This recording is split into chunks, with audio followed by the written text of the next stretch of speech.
महत से अहंकार तक सृष्टि की गणना। जब हम संसार की ओर देखते हैं तो केवल वस्तुएं दिखाई देती हैं, लेकिन जब हम सांख्य की आंखों से देखते हैं तो हर वस्तु एक तत्व बन जाती है। हर विचार, हर अनुभव, हर संवेदना एक गिनती में बदल जाती है।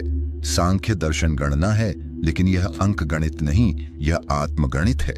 यह वह गणना है जो सृष्टि के आरंभिक कंपन से शुरू होती है, जहां न कोई शब्द था, न कोई रूप, केवल एक ही मौलिक कंपन, प्रकृति में विक्षोभ, और उसी क्षण जन्म होता है महत का। महत बुद्धि का आद्य रूप। जिस क्षण प्रकृति में साम्य टूटता है, उसी क्षण जो सबसे पहला संकल्प उत्पन्न होता है, वही महत है। यह वह क्षण है जहां जड़ता पहली बार स्वयं को जानने का प्रयास करती है।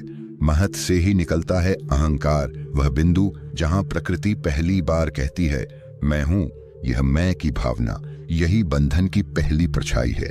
अहंकार नकारात्मक नहीं है, लेकिन यह वह द्वार है जहां से स्व का भ्रम जन्म लेता है। इस अहंकार से निकलते हैं मन, जो इंद्रियों का समन्वय करता है। 5 ज्ञानेंद्रियां, श्रवण, स्पर्श, दृष्टि, रसना और घ्राण। 5 कर्मेंद्रियां, वाक, पाणी, पाद, उपस्थ और पायु। 5 तन्मात्राएं, शब्द, स्पर्श, रूप, रस, गंध और अंततः 5 महाभूत, आकाश, वायु, अग्नि, जल और पृथ्वी। कुल मिलाकर 24 तत्व। यह कोई कल्पना नहीं, यह एक मानसिक मानचित्र है जिसके द्वारा सृष्टि को भीतर और बाहर दोनों ओर पढ़ा जा सकता है। लेकिन यहाँ सबसे रहस्यमयी बात यह है, इन सब में पुरुष कहीं भी नहीं है। वह इन 24 तत्वों का हिस्सा नहीं, बल्कि उनका प्रकाशक है। जैसे दीपक लौ नहीं होता, लेकिन उसके बिना लौ दिखाई नहीं देती, वैसे ही पुरुष के बिना इन तत्वों की कोई जागरूकता संभव नहीं। यह गणना सिर्फ तत्वों की नहीं है, यह आत्मविजय की प्रक्रिया है।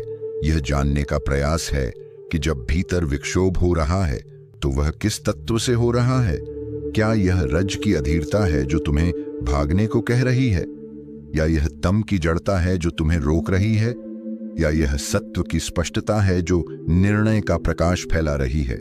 जो इस गणना को जानता है वह जानने लगता है कि उसके भीतर कौन बोल रहा है, और जब यह ज्ञान आता है तो वह पहली बार अपने भीतर एक दूरी देखता है। वह मन को देखता है, वह इंद्रियों की भूख को देखता है, वह अहंकार की चाल को पकड़ता है, और फिर वह कह सकता है मैं यह नहीं हूं। यही पहला कदम है आत्मविजय की ओर।